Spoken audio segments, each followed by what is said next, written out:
Hello everyone, welcome to NCRT study channel. So in this video we are going to study about chapter number 2 of class 10th SST history nationalism in India. हम line wise चलेंगे और जैसे जैसे जो भी chapter में important words होंगे या इंपॉर्टेंट लाइंस होंगे इंपॉर्टेंट पैराग्राफ्स होंगे मैं आपको बताता रहूँगा वैसे वैसे।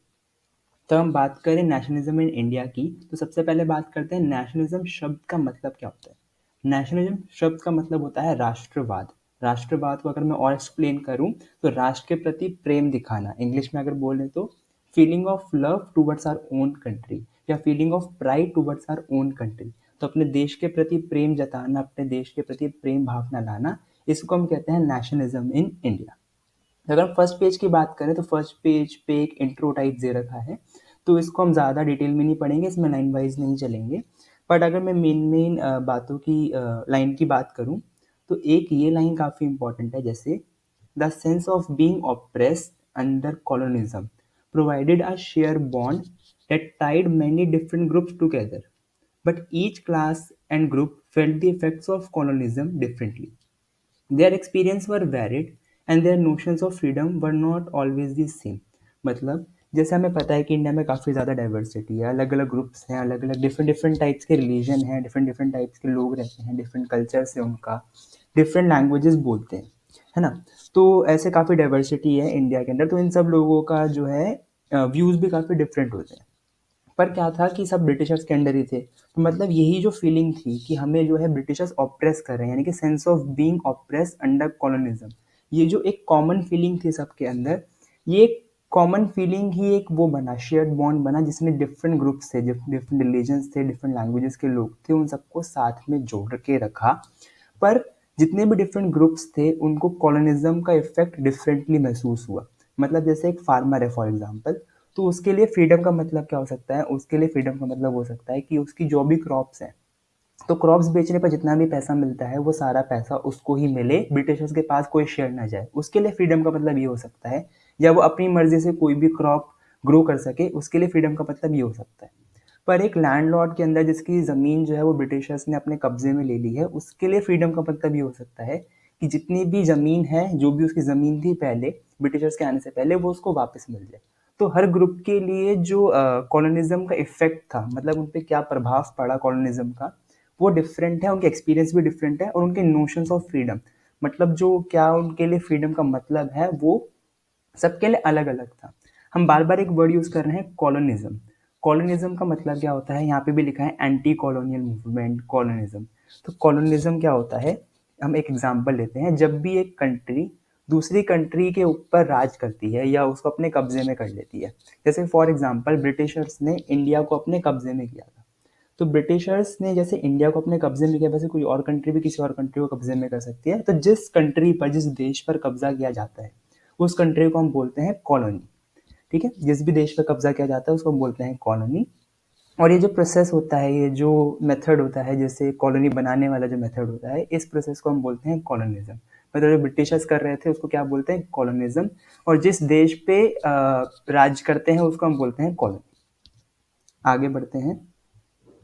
The Congress under Mahatma Gandhi tried to forge these groups together within one movement, but the unity did not emerge without conflict. मतलब जो कांग्रेस थी महात्मा गांधी के अंडर, उन्होंने ट्राई किया कि जितने भी डिफरेंट डिफरेंट ग्रुप्स है, जिनके डिफरेंट डिफरेंट व्यूज हैं, उन सबको एक मूवमेंट के अंदर लाया जाए। जैसे सत्याग्रह मूवमेंट था, नॉन कॉपरेशन मूवमेंट था, तो ऐसा कुछ नहीं था कि जो सत्याग्रह मूवमेंट है वो सिर्फ एक लैंग्वेज के या एक रिलीजन के लोग ही उस मूवमेंट में पार्टिसिपेट करेंगे। महात्मा गांधी ने ट्राई किया कि जितने भी देश में लोग हैं, जितने भी सिटीजन्स हैं, सारे के सारे उस मूवमेंट के अंदर पार्टिसिपेट करें। पर ये जो यूनिटी थी, ये कॉन्फ्लिक्ट के बिना, मतलब बिना किसी लड़ाई झगड़े के, बिना बिना किसी मुश्किलों के, ये जो यूनिटी थी ये नहीं आ पाई। हमें पता ही है कि ऐसा नहीं हो सकता, कुछ ना कुछ पंगेबाजी तो होगी ही। तो जैसे इंडिया है, in India as in many other colonies, the growth of modern nationalism is intimately connected to anti colonial movement. मतलब जैसे इंडिया है और जितनी भी और अदर कॉलोनीज थी जिन पर ब्रिटिशर्स ने राज किया या किसी और कंट्री ने राज किया, तो जितनी भी कॉलोनीज थी उनके अंदर नेशनलिज्म कैसे जागरूक हुई, उनके उनके अंदर नेशनलिज्म आई। जो भी नेशनलिज्म थी वो कनेक्टेड थी एंटी कॉलोनियल मूवमेंट से। मतलब जो कॉलोनी वो बन चुके हैं, मतलब एक इंडिपेंडेंट देश नहीं रहे, डिपेंडेंट देश हो गए हैं, कोई देश उनके ऊपर राज्य कर रहा है, तो उस देश को हटाने का जो मूवमेंट था उससे ही उनके अंदर जो है नेशनलिज्म जागरूक हुई। आगे चलते हैं। In an earlier textbook you have read about the growth of nationalism in India up to the first decade of the 20th century. मतलब जो हमारी पहले की टेक्स्ट बुक थी, जो 7th क्लास की थी, 8th क्लास की थी, उसमें हम पढ़ चुके हैं कि जो नेशनलिज्म इन इंडिया थी वो कहाँ तक पढ़ चुके हैं हम, 20th सेंचुरी के फर्स्ट डेकेड तक। 20th सेंचुरी का मतलब क्या होता है, 1910। जैसे अभी 21st सेंचुरी चल रही है, 21st सेंचुरी है, पर हमारे साल कौन से चलते हैं, 2001, 2002, 2022, मतलब एक साल का पीछे होता है सेंचुरी के केस में। तो 20th सेंचुरी का मतलब क्या, 19 वाले ईयर्स। तो हम फर्स्ट डेकेड, डेकेड का मतलब 10 साल, तो हम पहले के 10 साल जो है वो पढ़ चुके हैं अभी तक, जिसमें हमने ईस्ट इंडिया कंपनी के बारे में पढ़ा था, हमने 1857 के रिवॉल्ट के बारे में पढ़ा था जो कि काफ़ी इंपॉर्टेंट था। तो हम यहाँ तक तो पढ़ चुके हैं, हम 1910 तक पढ़ चुके हैं। हम उसके आगे की स्टोरी उठाएंगे एंड उसको डीपली एक्सप्लेन करूंगा मैं, और हम इस चैप्टर में डीपली उसके बारे में पढ़ेंगे। तो 1920 से स्टोरी उठाने वाले हैं। नॉन कॉपरेशन मूवमेंट जो काफ़ी मेजर मूवमेंट था इंडिपेंडेंस में, सिविल डिसोबीडियंस मूवमेंट, इन सबको हम पढ़ेंगे। हम एक्सप्लोर करेंगे कि कांग्रेस ने कैसे नेशनल मूवमेंट को डेवलप किया, डिफरेंट डिफरेंट ग्रुप्स का क्या पार्टिसिपेशन था इन मूवमेंट के अंदर, और नेशनलिज्म कैसे लोगों के अंदर जागी। ये सब हम इस चैप्टर के अंदर अच्छे से डीपली एक्सप्लेन करेंगे। तो यहाँ पे एक पिक्चर भी दे रखी है 6 अप्रैल 1919 की, क्योंकि नेशनल मूवमेंट क्या है, mass processions on the streets became a common feature during the national movement. मतलब काफ़ी सारे लोगों का एक साथ जुड़ना, एक साथ पार्टिसिपेट करना मूवमेंट में, ये कॉमन चीज़ हो गई थी। पहले कुछ कुछ लोग ही, कुछ कुछ ग्रुप्स ही एक मूवमेंट में पार्टिसिपेट करते थे, पर अब काफ़ी सारे लोगों का एक मूवमेंट में जुड़ना एक कॉमन पिक्चर हो गई थी। तो ये उसी पिक्चर की बात है, 6 अप्रैल 1919 की। ये वो वाला टाइम पीरियड है जब जलियांवाला बाग इंसिडेंट हुआ था, रॉलेट एक्ट आया था, इन सब के बारे में हम अभी पढ़ेंगे। तो इस चैप्टर का जो फर्स्ट टॉपिक है वो है द फर्स्ट वर्ल्ड वॉर, खिलाफत movement and non cooperation movement. तो अगर हम स्टार्ट करें, in the years after 1919 we see the national movement spreading to new areas, incorporating new social groups and developing new modes of struggle. How do we understand this development? What implications did they have? 1990 के बाद मतलब हमने देखा कि ये जो national movement था ये अलग अलग न्यू न्यू एरियाज में जाने लगा। मतलब जहाँ पे पहले इंडिपेंडेंस के लिए लोग नहीं लड़ रहे थे, उनके अंदर कोई ऐसी भावना नहीं थी कि देश को आज़ाद कराना है, वो लोग भी इस मूवमेंट के अंदर आने लगे। ठीक है, न्यू सोशल ग्रुप्स, मतलब जो ग्रुप्स अभी तक एक्टिव नहीं थे इंडिपेंडेंस के लिए, वो भी अपना पार्टिसिपेशन दिखाने लगे। तो क्या हुआ था 1919 में, क्या ऐसा हुआ कि 1919 के बाद ये सब कुछ होने लगा?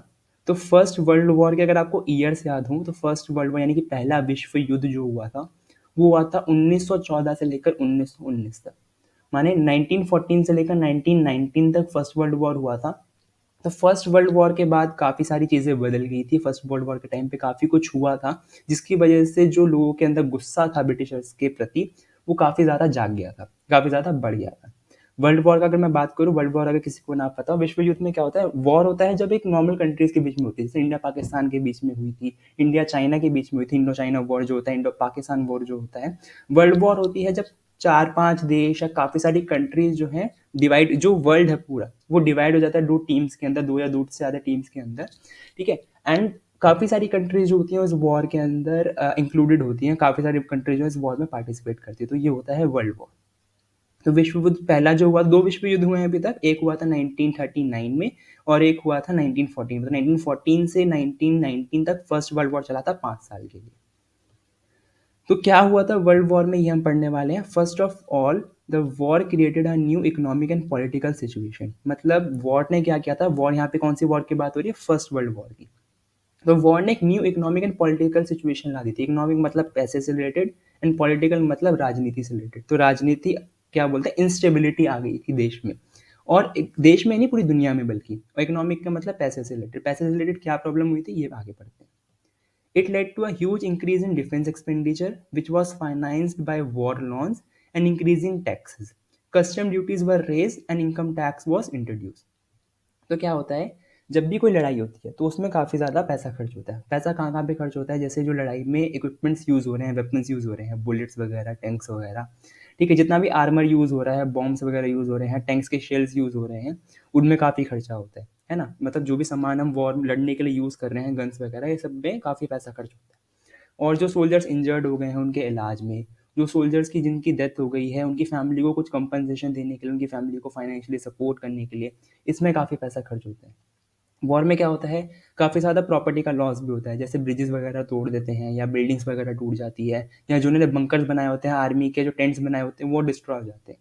तो काफ़ी ज़्यादा खर्चा होता है। तो ये खर्चा कहाँ से फाइनेंस किया गया था, अगर हम एक एक शब्द को करें, डिफेंस एक्सपेंडिचर का मतलब जो डिफेंस में, मतलब इस लड़ाई में कितना खर्चा हुआ था, एक्सपेंडिचर तक खर्चा, तो काफ़ी ज़्यादा बढ़ गया था डिफेंस एक्सपेंडिचर।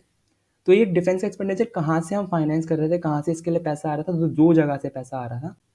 एक आ रहा था वॉर लोन से, एंड एक आ रहा था इंक्रीजिंग टैक्सेस से। वॉर लोन्स का मतलब जो लोन्स लेते हैं, जैसे किसी और देश से पैसा ले लिया, किसी और कंट्री से पैसा ले लिया कि हमें अभी पैसा दे दो, बाद में आपको पे कर देंगे।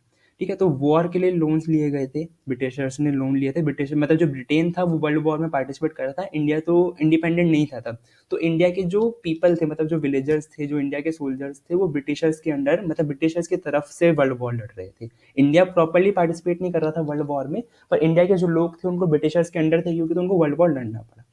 तो ब्रिटेन ने जो भी लड़ाई में उनका डिफेंस एक्सपेंडिचर हुआ, जो वॉर, वो कहाँ से फाइनेंस किया गया, वॉर लोन से, मतलब उन्होंने काफ़ी सारा लोन लिया। सेकंड मेथड क्या करा गया, टैक्स बढ़ा दिए गए।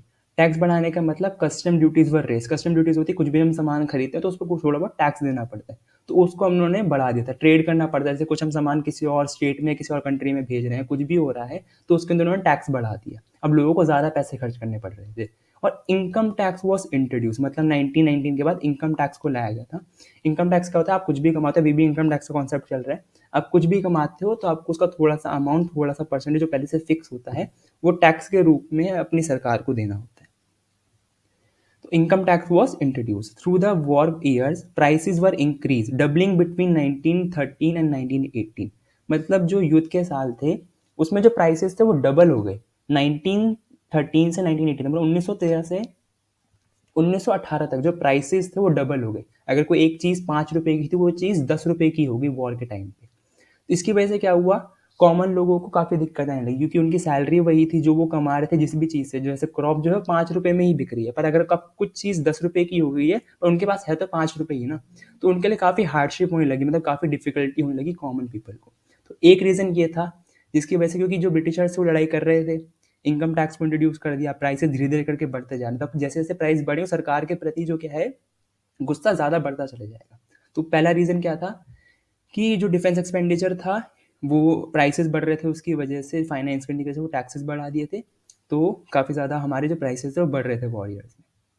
इसके बाद क्या सेकंड प्रॉब्लम क्या थी, इसकी वजह से गुस्सा बढ़ रहा था लोगों का, leading to extreme hardship for the common people. हम पढ़ चुके हैं, villages are called upon to supply soldiers and the force recruitment in rural areas cause widespread anger. यहाँ पे एक शब्द यूज किया गया, फोर्स रिक्रूटमेंट, जहाँ पे इसका मीनिंग भी दिया गया है। तो क्या कर रहे थे ब्रिटिशर्स, अब उनको लगा कि हम इंडिया पे राज कर रहे हैं, तो हम अपने लोगों को क्यों वॉर में मरने के लिए भेजें, हम इंडियंस को भेजते हैं ना, इसमें हमारा कोई लॉस भी नहीं होगा। एंड उनके लिए कोई, लाइक उस टाइम पे इंडियंस की कोई वैल्यू भी नहीं थी, कोई विलेजर्स की कोई वैल्यू भी नहीं थी। तो वो क्या करते, फोर्स रिक्रूटमेंट करते, मतलब ज़बरदस्ती लोगों को भर्ती कर रहे थे आर्मी के अंदर, ठीक है, और ज़बरदस्ती उनको लड़ाई करने के लिए भेज रहे थे। एंड विलेजर्स से वो कुछ प्रोटेस्ट वगैरह भी नहीं कर सकते थे उसके प्रति, क्योंकि वो ब्रिटिशर्स के अंडर थे। तो विलेजर्स को काफ़ी ज़्यादा दिक्कत हो रही थी और गुस्सा जो था वो बढ़ता चले जा रहा था। जैसे अगर आपको भी अगर कोई बोले ज़बरदस्ती आपको आर्मी में भर्ती करते कि जाओ भाई युद्ध लड़के आओ, तो आपको भी अपनी सरकार के प्रति गुस्सा आएगा। तो वही सेम चीज़ विलेजर्स की में हो रही थी। तो पहला रीज़न क्या था, प्राइसेस डबल हो गए। दूसरा रीज़न क्या था, फोर्स रिक्रूटमेंट, जहाँ पे इसका मतलब भी दे रखा है। यानी 1918 टू 1919 एंड 1920 टू 1921, मतलब 2 साल ऐसे थे जिसमें क्रॉप जो थी वो मैनी पार्ट्स ऑफ इंडिया में फेल हो गई। मतलब जो क्रॉप थी वो सड़ गई या किसी चीज़ की वजह से ख़राब हो गई, जिसकी वजह से खाने की प्रॉब्लम होने लगी। तो क्या हो गया, आप पहले ही पैसे कम थे, ठीक है, एक चीज़ को खरीदने के लिए ज़्यादा पैसे देने पड़ रहे थे। जैसे फॉर एग्जांपल ब्रेड है, ठीक है, तो ब्रेड को खरीदने के लिए जहाँ हम पहले 10 रुपये दे रहे थे लड़ाई से पहले, वॉर से पहले, तो हमें 20 रुपये देने लगे। एक तो पहले ही ब्रेड के प्राइसेस बढ़े हुए, ऊपर से ब्रेड की सप्लाई भी कम हो गई, मतलब 20 रुपये देने के बाद भी हो सकता है आपको ब्रेड ना मिल रही हो। तो इस चीज़ की वजह से, क्रॉप फेल की वजह से, 2 साल में हमारी जो क्रॉप थी वो फेल हुई, जिसकी वजह से फूड की शॉर्टेज आ गई। तो फूड की जब भी शॉर्टेज होती है तो प्राइसेस और ज़्यादा बढ़ते हैं। मतलब पहले ही प्राइसेस बढ़ रहे थे क्योंकि वॉर लोन्स ले रखे थे, वॉर का जो एक्सपेंडिचर था वो निपटाना था मतलब, और ये निपटाने के साथ साथ में अब जो क्रॉप थी वो भी फेल हो गई। इसके साथ में मतलब इतना सब कुछ होने के बाद भी 3 रीज़न्स हो गए, प्राइसेस बढ़ रहे थे लड़ाई की वजह से, फोर्स रिक्रूटमेंट हो रही थी, क्रॉप्स फेल हो गए तो फूड की शॉर्टेज होने लगी। इसके साथ में एक और चीज़ होगी जो कि बहुत बुरी थी, वो हुआ इन्फ्लुएंज़ा एपिडेमिक, मतलब एक बीमारी फैल गई। जैसे एपिडेमिक अगर आपने मतलब अभी भी सुना हो, जैसे कोविड है, कोविड पहले एपिडेमिक था फिर पैंडेमिक हो गया। तो इन्फ्लुएंज़ा जो था एक बीमारी वो फैलने लगी लोगों के अंदर, जिसकी वजह से क्या हुआ, 12 से 13 मिलियन लोग जो थे इस फेमाइन की वजह से, फेमाइन होता है जब खाने की कोई भी शॉर्टेज हो जाती है, सूखा पड़ना बोलते हैं फेमाइन को। तो इस सूखे पड़ने की वजह से, फेमाइन की वजह से और इस बीमारी की वजह से 1921 में 12 से 13 लाख लोगों को इस फेमाइन और इस एपिडेमिक की वजह से दिक्कत हुई। तो people hope their hardships will end after the war, but this did not happen. At this stage, a new leader appeared and suggested a new mode of struggle. तो लोगों को लग रहा था चलो अभी तो युद्ध चल रहा है, अभी हमारे क्रॉप्स भी फेल हो गई हैं, अभी युद्ध धीरे धीरे करके खत्म हुआ है, 1919 में युद्ध खत्म हुआ है, तो थोड़े टाइम के अंदर ये जो चीज़ें हैं वो नॉर्मल हो जाएंगी, पर ऐसा नहीं हुआ। तो अब एक लीडर की एंट्री होती है, अब लीडर में पता है कौन है, वो थे महात्मा गांधी जी। तो इन लीडर की एंट्री होती है एंड जो हमारा पूरा इंडिपेंडेंस का स्ट्रगल था, एक हीरो की तरह उनकी एंट्री होती है, और जो पूरा स्ट्रगल का जो हमारा मोड था वो पूरी तरह से वो आके चेंज कर देते हैं। तो वो कैसे चेंज करते हैं वो हम पढ़ेंगे नेक्स्ट पार्ट के अंदर। तो जो आइडिया ऑफ सत्याग्रह हमारा नेक्स्ट टॉपिक है 1.1 सेक्शन।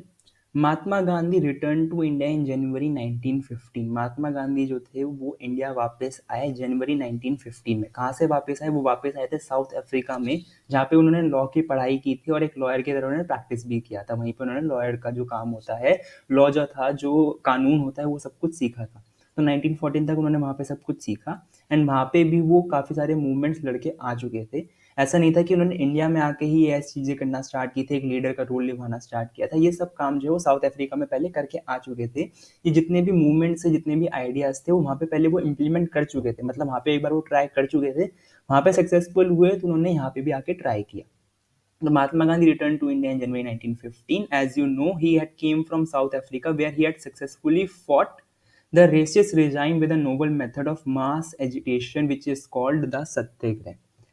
तो महात्मा गांधी कहाँ से वापस आए थे, साउथ अफ्रीका से। वहाँ पे उन्होंने क्या किया था, रेसिस्ट रिजाइम के अगेंस्ट उन्होंने काम किया था। रेसिस्ट का मतलब क्या होता है, रेसिज्म का मतलब होता है कि एक जाति जब होती है वो दूसरी जाति को दबाने की कोशिश करे, उनको बताए कि हम जो हैं आपकी जाति से ज़्यादा अच्छे हैं। तो साउथ अफ्रीका में क्या हो रहा था, जैसे साउथ अफ्रीका को पता ब्लैक एंड वाइट लोग होते हैं, लाइक डार्क स्किन लोगों को ब्लैक कहते थे, अब तो ऐसे शब्द हम यूज़ नहीं करते हैं, पर पहले के ज़माने में क्या होता था कि ब्लैक्स एंड वाइट, मतलब जिनकी डार्क स्किन, जो डार्क कलर के लोग हैं उनको ब्लैक बोलते थे, एंड जो वाइट लोग थे मतलब जिनका फेयर कलर स्किन थी, वो क्या करते थे, ब्लैक जो पीपल थे, जो डार्क स्किन लोग थे, उनको जो नेटिव अफ्रीकन थे साउथ अफ्रीका में, जैसे जो नेटिव अफ्रीकन थे वो ज़्यादातर डार्क कलर्ड ही होते हैं। तो जो डार्क कलर के स्किन के लोग थे उनको जो फेयर कलर के स्किन के लोग थे उनको काफ़ी दबाते थे। वाइट कहते थे कि आप तो डार्क हो एंड ये सब कुछ है, आपको इस चीज़ का हक नहीं, ये करने का हक नहीं है, हम आपसे ज़्यादा सुपीरियर हैं, हम आपसे ज़्यादा बड़े हैं। तो ये रेसिज्म चलता था, मतलब वो एक जाति जो थी दूसरी जाति को दबाने की कोशिश करती थी, जो कि बिल्कुल गलत बात है। तो महात्मा गांधी ने इसी रेसिज्म के अगेंस्ट वहाँ पे मूवमेंट चलाया था जिसको उन्होंने नाम दिया था सत्याग्रह। सत्य का मतलब होता है सच्चाई और ग्रह का मतलब राह का मतलब होता है सच्चाई की राह पर चलना। ठीक है, तो एक नॉवल मेथड था, मतलब एक शांति वाला मेथड था, नॉन वायलेंट मेथड था, इसमें कोई भी वायलेंस यूज नहीं हुई थी, और जितने भी लोग थे उन्होंने एक नॉन वायलेंट मूवमेंट किया जिसको उन्होंने नाम दिया सत्याग्रह, इस रेसिज्म के अगेंस्ट। तो आइडिया ऑफ सत्याग्रह क्या था, ये काफ़ी ज़्यादा इंपॉर्टेंट है। ये जो पैराग्राफ है कि आइडिया ऑफ सत्याग्रह था क्या, ये काफ़ी ज़्यादा इंपॉर्टेंट है। उसके बाद उन्होंने कहाँ कहाँ पे सत्याग्रह लॉन्च करे और किस रीज़न की वजह से की, ये काफ़ी ज़्यादा इंपॉर्टेंट है। अगर मैं फर्स्ट पेज की बात करूँ तो ये क्वेश्चन आता है कि फर्स्ट वर्ल्ड वॉर से क्या दिक्कतें हुई थी, कैसे नेशनलिज्म जागी, या कैसे क्या क्या प्रॉब्लम्स आई थी 1919 में। तो उसमें आप ये लिखोगे कि, या उसमें आप यही बताओगे कि जो प्राइसेस थे वो डबल हुए, क्यों, क्योंकि डिफेंस एक्सपेंडिचर बढ़ रहा था, तो टैक्सेस बढ़ा दिए गए तो प्राइसेस भी डबल हो गए। एक ये प्रॉब्लम थी। दूसरी प्रॉब्लम क्या थी, फोर्स रिक्रूटमेंट हो रहा था, ज़बरदस्ती लोगों को आर्मी में भर्ती किया जा रहा था। तीसरी प्रॉब्लम क्या थी, क्रॉप जो थी वो फेल हो गई। तीन प्रॉब्लम्स की चौथी प्रॉब्लम क्या थी, इन्फ्लुएंजा एपिडेमिक फैल रहा था जिसकी वजह से लोग बीमार पड़ रहे थे, लोगों की तबीयत खराब हो रही थी, लोग मर रहे थे, इस वजह से काफ़ी ज़्यादा दिक्कतें आ रही थी लोगों को। तो ये चार रीज़न की वजह से जो था लोगों के अंदर गुस्सा बढ़ रहा था। उसके बाद काफ़ी इंपॉर्टेंट जो था वो है कि महात्मा गांधी रिटर्न हुए, तो आइडिया ऑफ सत्याग्रह क्या है और कहाँ कहाँ पे उन्होंने सत्याग्रह लॉन्च किया था, किस किस रीज़न के लिए, ये काफ़ी इंपॉर्टेंट है। तो इसको आराम से समझते हैं। The idea of satyagraha emphasized the truth, the power of truth and the need to search for truth. मतलब सत्याग्रह का आइडिया क्या था? सत्याग्रह का आइडिया बताना चाहता था कि सच्चाई में कितनी ताकत होती है और हमें क्यों सच्चाई की राह पर चलना चाहिए, क्यों सच्चाई को ही सोचना चाहिए, क्यों सच्चाई को ढूंढना चाहिए। तो ये था सत्याग्रह का मेन बेसिक आइडिया। इसके आगे इसका आइडिया क्या था? It suggested that if the cause was true, if the struggle was against injustice, then physical force was not required to fight the oppressor। मतलब अगर आपका जो आप करना चाहते हो वो बिल्कुल सच्चा है, ठीक है, मतलब आप सच्चाई के लिए लड़ रहे हो, और जो स्ट्रगल है मतलब जो सामने वाला है वो दुष्कर्म कर रहा है, कुछ बुरी चीज़ कर रहा है, कुछ बुरी हरकत कर रहा है, ठीक है, अनह्यूमन बिहेवियर दिखा रहा है वो, ठीक है, ह्यूमैनिटी के अगेंस्ट जा रहा है, इनजस्टिस है, अन्याय नहीं कर रहा, वो अन्याय कर रहा है। तो अगर स्ट्रगल कुछ ऐसी चीज़ के अगेंस्ट है जो अन्याय कर रही है, आपको लगता है किसी के साथ भी अन्याय हो रहा है या आपके साथ किसी और के साथ अन्याय हो रहा है, ठीक है, और जो आपकी राह है वो बिल्कुल सच्ची है, तो फिजिकल फोर्स रिक्वायर्ड नहीं होती। मतलब उसके लिए मारपीट करना या लड़ाई झगड़ा करना ये रिक्वायर्ड नहीं होता, फिजिकल फोर्स रिक्वायर्ड नहीं होती। आप नॉन वायलेंस से भी उस ऑपरेसर को हरा सकते हो विदाउट सीकिंग वेनेजेंस और बीइंग एग्रेसिव। असत्याग्रह could win the battle through non violence. मतलब बिना गुस्सा दिखाए या बिना बदले की भावना लिए जो एक सत्याग्रही होता है, जो सत्याग्रह को फॉलो करता है, वो लड़ाई जीत सकता है नॉन वायलेंस से भी। तो ऐसा कैसे हो सकता है? This could be done by appealing to the conscience of the oppressor. Conscience का मतलब होता है अंतर आत्मा। तो उसकी अंतर आत्मा को हम अपील करें, हम उसको ये बताएं, उसको फोर्स ना करें कि वो सच्चाई को हम उसको जबरदस्ती उस पर थोपे ना कि यही सच्चाई बात है, आप हमारे साथ अन्याय करो। एक उसको महसूस करवाएं हम कि क्या सच्चाई है, आप हमारे साथ गलत कर रहे हो। ये महसूस करवाना ज़्यादा इंपॉर्टेंट रादर देन उस पर थोपना, जबरदस्ती थोपना वायलेंस से या किसी और मेथड से। तो इसमें ये लिखा हुआ है, people including the oppressors had to be persuaded to see the truth instead of being forced to accept the truth through the use of violence. मतलब जो भी लोग थे उनको सच्चाई दिखनी चाहिए, रादर देन उनको फोर्स कर रहे हैं कि आप सच्चाई को मानो, यही सच्चाई है, वायलेंस के मेथड यूज करके, वायलेंट मेथड यूज करके। तो by this struggle truth was bound to ultimately triumph. मतलब अगर हम ये सब कुछ करेंगे, क्या क्या करेंगे कि हम सच्चाई की राह पर चलेंगे और इनजस्टिस के खिलाफ लड़ाई करेंगे, तो फिजिकल फोर्स नहीं चाहिए, अग्रेसिव होने की कोई ज़रूरत नहीं पड़ेगी। अगर हम उसकी अंतरात्मा को जगाते हैं, उसको हम सच्चाई की राह दिखाते हैं, उसको बताते हैं कि आप गलत कर रहे हो, ठीक है, तो अल्टीमेटली जीत किसकी होगी? हमारी ही होगी, ट्रुथ की जीत होगी, मतलब सच्चाई की जीत होगी। तो Mahatma Gandhi believed that his धर्म of non violence could unite all India. मतलब महात्मा गांधी को ये विश्वास था कि ये जो इनका धर्म है नॉन वायलेंस का, मतलब कि मुझे बिल्कुल भी वायलेंस नहीं करना है, मारपीट नहीं करनी है, नॉन वायलेंस की राह पर चलना है, तो जितने भी इंडियंस है इस मूवमेंट के अंदर आ सकते हैं। जैसे हमने ऊपर बात की थी, डिफरेंट डिफरेंट ग्रुप्स हैं, डिफरेंट डिफरेंट मूवमेंट्स में डिफरेंट डिफरेंट अपना कॉन्ट्रीब्यूशन उनका अलग अलग था, पर नॉन वायलेंस एक ऐसा मेथड है, एक ऐसा मूवमेंट हो सकता है जो पूरे इंडियंस को, जितने भी इंडियंस हैं अलग अलग ग्रुप के, उन सबको एक अम्ब्रेला के अंदर, मतलब एक छाते के अंदर, मतलब एक मूवमेंट के अंदर ला सकता है और हम इंडिपेंडेंस को प्राप्त कर सकते हैं, पा सकते हैं। आफ्टर अराइविंग इन इंडिया, तो एक पैराग्राफ तो ये इंपॉर्टेंट था जिसमें मैंने बताया फर्स्ट वर्ल्ड वॉर में क्या क्या हुआ था, उसकी वजह से क्यों गुस्सा बढ़ा फर्स्ट वर्ल्ड वॉर के बाद, ये क्वेश्चन आता है। उसके बाद दूसरा क्वेश्चन ये इंपॉर्टेंट होता है कि आइडिया ऑफ सत्याग्रह बेसिकली था क्या, और तीसरा क्वेश्चन ये आता है कि सत्याग्रह ने कहाँ कहाँ पे सक्सेसफुली ऑर्गेनाइज किया था। तो आफ्टर अराइविंग इन इंडिया उन्होंने 3 जगह सत्याग्रह ऑर्गेनाइज किया था, 3 डिफरेंट डिफरेंट प्लेसेस पे किया था, एंड 3 डिफरेंट कॉन्जिक्यूटिव ईयर्स में किया था, साथ साथ में किया था। यहाँ पे एक एक गलत दे रखा है, 1917 नहीं 1916 में, टाइपिंग एरर है कुछ यहाँ पे जो मैंने ये पीडीएफ डाउनलोड करी है, क्योंकि 1916 में उन्होंने चंपारण बिहार में करा था, 1917 में खेड़ा डिस्ट्रिक्ट ऑफ गुजरात में, और 1918 में उन्होंने अहमदाबाद में किया था। मतलब 3 साल लगातार 1916, 1917, 1918, 3 सत्याग्रह मूवमेंट, तीनों लगातार साल में, पर अलग अलग जगह पे अलग अलग रीजन की वजह से। तो क्या क्या रीजन है और कौन कौन सी जगह थी, पढ़ते हैं वापस से। Mahatma Gandhi successfully organise satyagraha movements in various places in 1916, यहाँ पे 16 कर लेना, इन 1916 ही travel to Champaran in Bihar to inspire the peasants to struggle against the oppressive plantation system. तो 1916 में वो चंपारण गए, चंपारण जो एक एरिया है बिहार के अंदर, वहाँ पे उन्होंने पीजेंट्स को इंस्पायर किया, पीजेंट्स मतलब फार्मर्स जो किसान होते हैं, उनको इंस्पायर किया, किसके अगेंस्ट, उनको बोला कि आपको किसके अगेंस्ट लड़ना चाहिए, किस मेथड से, सत्याग्रह वाले मेथड से, किसके अगेंस्ट लड़ना चाहिए, ऑपरेसिव प्लांटेशन सिस्टम से। प्लांटेशन सिस्टम होता है जिसमें जो ब्रिटिशर्स थे वो जबरदस्ती उनको बोल रहे थे कि आप ये क्रॉप ग्रो करो, इंडिगो क्रॉप ग्रो करो, या जो भी आपका क्रॉप्स है उसका कुछ पार्ट मेरे तरफ जाएगा। तो ये प्लांटेशन सिस्टम होता है। तो ये जो मतलब जो फार्मर्स हैं उनके लिए गलत बात ही थी। तो उन्होंने उनको बोला कि सत्याग्रह मूवमेंट सब इसके अगेंस्ट जो है इसको दबाने की कोशिश करो, मतलब इसको हटाने की कोशिश करो, जो ऑपरेसिव प्लांटेशन सिस्टम था नॉन वायलेंस यानी सत्याग्रह से। 1916 चंपारण बिहार, ठीक है, किसके लिए? Against the oppressive plantation system peasants के लिए। 1917 में कहाँ गए थे, सत्याग्रह ऑर्गेनाइज किया पीजेंट्स वापस से पीजेंट फार्मर्स के लिए, पर कहाँ पे, खेड़ा डिस्ट्रिक्ट ऑफ गुजरात, पहले चंपारण बिहार में, फिर खेड़ा डिस्ट्रिक्ट ऑफ गुजरात में उन्होंने सत्याग्रह ऑर्गेनाइज किया। यहाँ पे क्या दिक्कत आ रही थी, पहले क्या दिक्कत थी, प्लांटेशन सिस्टम वाली दिक्कत थी, ऑपरेसिव प्लांटेशन सिस्टम। यहाँ पे क्या दिक्कत थी कि क्रॉप फेलियर हो चुका था और एक प्लेग एपिडेमिक फैला था। प्लेग एक बीमारी होती है जो कि चूहों की वजह से फैलती है, तो एक बीमारी प्लेग फैली थी और की क्रॉप जो थी किसी रीजन की वजह से फेल हो गई थी, मतलब खराब हो गई थी, सड़ गई थी, जिसकी वजह से जो पीजेंट्स थे वो रेवेन्यू पे नहीं कर पा रहे थे। जैसे हमने ऊपर बात करी कि जैसे वॉर के टाइम पे वो कुछ ना कुछ अमाउंट ले रहे थे लोगों से, टैक्सेस के या कस्टम ड्यूटीज लगा रखी थी, मतलब कुछ चीज़ों पे उन्होंने पैसे टैक्स लगा दिए थे, इनकम टैक्स इंट्रोड्यूस कर दिया था, जो भी इनका रेवेन्यू था। और जैसे जो ब्रिटिशर्स थे वो क्या करते थे कि क्रॉप्स का जो कुछ पार्ट था, जो फार्मर्स थे उनको क्रॉप्स बेचकर जो भी पैसा मिलता था उसका कुछ पार्ट उनको ब्रिटिशर्स को देना पड़ता था। तो जैसे हमने लगान मूवी में भी देखा था कि उनको कुछ ना कुछ पार्ट जो था अपनी ब्रिटिशर्स को पे करना पड़ता था एक एज अ रेवेन्यू। तो जो पीजेंट्स थे उनकी क्रॉप तो सड़ गई, तो वो क्रॉप बेच नहीं पाए, मतलब उनका खुद ही पैसा नहीं, तो ब्रिटिशर्स को कहाँ से पैसा देंगे। ऊपर से यहाँ पे बीमारी और फैल गई, मतलब जो भी उनके पास सेविंग्स थी उनकी, वो इस बीमारी को ठीक करने में, उनके जो फैमिली मेंबर्स बीमार हुए, खुद जो वो बीमार हुए, उसको ठीक करने में लग गए, तो वो रेवेन्यू को वापस पे नहीं कर पा रहे थे।